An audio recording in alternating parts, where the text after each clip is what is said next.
Misteri Okiku, hantu di sumur tua. Di sebuah kastil tua di Himeji, terdapat sebuah sumur batu yang tua usianya ratusan tahun.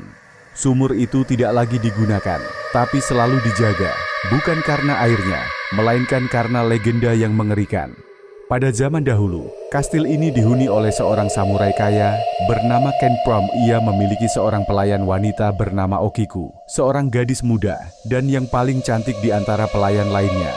Namun, Ken bukanlah seorang pria baik. Ia terkenal kejam dan sering memanfaatkan para pelayannya. Suatu hari, Ken berniat menjadikan Okiku sebagai selirnya, tapi gadis itu selalu menolak. Penolakan itu membuat Ken semakin murka. Ia pun menyusun rencana jahat untuk memaksa Okiku tunduk padanya.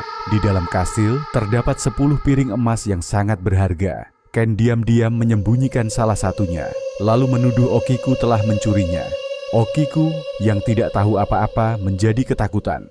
"Aku bersumpah, aku tidak mencurinya," tangis Okiku. Namun Ken tidak peduli karena dia ingin menjadikan Okiku jadi selirnya. Ia pun memberikan satu pilihan mengerikan, menjadi selirnya atau menerima hukuman. Okiku tetap teguh pada pendiriannya. Kemarahannya meledak. Dengan kasar, ia menyeret Okiku ke sumur di halaman kastil. "Jika kau tidak mau tunduk padaku, maka kau tidak layak hidup," bentaknya. Dengan kejam, Ken mendorong Okiku ke dalam sumur. Jeritan gadis itu bergema, lalu lenyap dalam kegelapan. Tubuhnya menghantam dasar sumur, dan air yang jernih pun berubah menjadi merah. Sejak saat itu, malam-malam di kastil menjadi mencekam. Setiap malam, suara samar terdengar dari dalam sumur.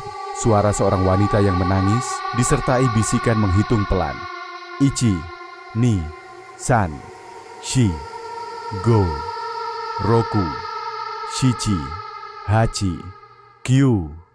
Namun hitungan itu selalu berhenti di angka 9. Setelah itu terdengar tangisan memilukan, seolah mencari sesuatu yang tak kunjung ditemukan. Para pelayan di kastil mulai ketakutan. Mereka melihat bayangan wanita berambut panjang merayap di sekitar sumur. Matanya kosong, tubuhnya basah kuyup seperti baru saja bangkit dari dalam air. Jika seseorang mendekat, ia akan menoleh, menatap dengan tatapan kosong, lalu menghilang dalam kabut malam. Ken yang dulu begitu percaya diri, kini hidup dalam ketakutan. Suara hitungan Okiku terus menggema setiap malam, bahkan di dalam mimpinya. Hingga akhirnya, pada suatu malam, ia ditemukan tewas di dekat sumur dengan wajah membiru, seperti seseorang yang dicekik oleh tangan tak kasat mata. Sejak saat itu, sumur tua di kastil Himeji dikenal sebagai sumur Okiku. Penduduk sekitar percaya bahwa arwah Okiku masih terjebak di sana, terus menghitung, mencari piring emas ke-10 yang hilang. Jika kau melewati sumur itu saat malam tiba, jangan coba-coba menghitung bersamanya. Jika kau melanjutkan ke angka 10, mungkin Okiku akan menganggapmu sebagai penggantinya.